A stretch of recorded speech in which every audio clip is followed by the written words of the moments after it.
Nuit d'orientation 2014, on va parler de la clé avec vous, Stéphane Angla.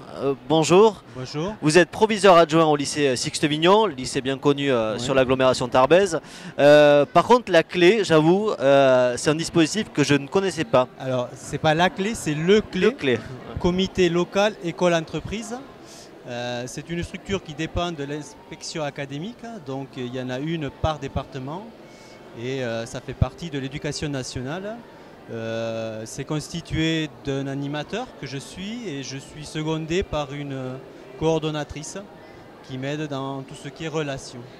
Voilà. Alors ces relations entre école et entreprise, le but premier, j'imagine, c'est de favoriser les échanges, la formation des élèves pour plus tard, leur avenir. Mais comment ça se construit au quotidien? Alors au quotidien, le clé travaille pour tous les établissements du département. Donc c'est pas propre à Sixte-Vignon. On travaille pour les collèges et les lycées du département. Et notre objectif, c'est de valoriser, entre autres, au moins cette année, valoriser les métiers qui sont porteurs d'emploi dans le 65. Donc une des actions que l'on mène cette année, c'est les métiers de l'aéronautique et les métiers de la menuiserie aluminium verre. Donc le 26 février, on réunit tous les professeurs principaux de collège, de 3e, qui préparent l'orientation des élèves pour leur parler de ces métiers et leur faire visiter les entreprises du 65 qui travaillent dans ce secteur. Alors est-ce que, pour être un petit peu désagréable, ça s'adresse aux élèves qui sont un peu en échec scolaire, qu'il va falloir orienter assez rapidement, c'est-à-dire que vous essayez de leur trouver une formation et un boulot très vite? Non, pas forcément, parce que dans l'aéronautique, on a besoin du CAP, du bac pro, mais aussi de techniciens supérieurs et d'ingénieurs.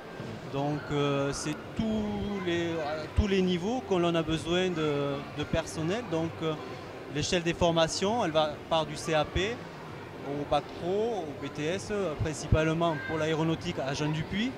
Et pour la menuiserie aluminium verre, c'est plutôt sur Sixte-Vignon que ces formations sont dispensées. C'est-à-dire qu'aujourd'hui, les métiers, là, ce sont des métiers essentiellement manuels, mais pas forcément, il y a des métiers d'ingénieur aussi. C'est vraiment ouvert à tout le monde et il faut sortir des images d'Épinal qu'on peut avoir depuis 20-30 ans. Les filles ont leur place dans ces métiers. Les entreprises recherchent des filles techniciennes parce que pour la mixité et pour l'égalité des chances. Ouais. Puis ça apaise parfois dans des équipes d'avoir une ou deux filles. On dit certaines chefs d'entreprise. Est-ce que c'est aussi un moyen pour l'éducation nationale d'être plus réactif par rapport aux besoins d'emploi des entreprises locales, d'avoir ce dispositif, c'est-à-dire vraiment d'orienter vers les métiers où il y a des besoins à court ou moyen terme?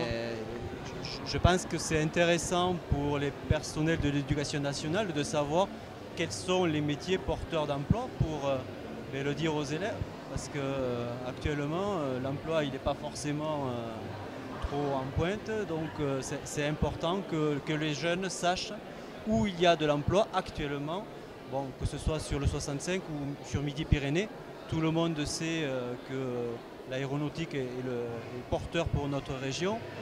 On parle beaucoup des entreprises qui limogent ou qui ferment, mais on ne parle pas du tout des entreprises qui embauchent des techniciens dans l'aéronautique. Donc voilà, au niveau média, ça serait bien aussi de dire que notre région embauche des jeunes, embauche des gens, recherche, puisqu'en fait ils sont en manque de personnel dans ce secteur-là.